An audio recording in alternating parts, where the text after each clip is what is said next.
Mga kapatid, mabilisan lang. Mayroon tayo dito ng i-ride yung motor ko, no? Naglinis ako ng panggilid. So ito na 'yon, malinis na. Ayan, nilinis ko na lahat. So pero hindi yan ang ating magiging ano dito sa ating video na to. Ito, ayan. So papalitan ko lahat ng aking mga panggilid, no? Lahat. Maliban sa crankcase cover. Ayan, pati ang ating belt na 835. Ayan, 835 na bando belt. Papalitan natin siya ng 5TL. Ayan. Babalik ko lang yung 5TL ko na ginamit ko nakaraan. At ito naka-big pulley. At ito rin yung stock na pulley. Na ito ay may 14 grams. Na ito naman ay may 19 grams. So same dito ng 1000 RPM. Dito sa akin dati nakakabit. At dito naman sa ating 1000 RPM din sa center. Same din ng kapal naman ng ating lining. Dito sa ating lining na nakakabit. Yan.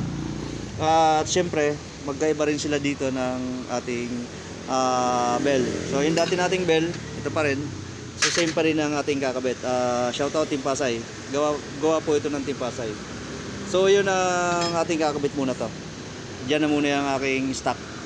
Pero malupit yan tumakbo. Pero try naman natin to, no? Okay? Tip at idea lang yan.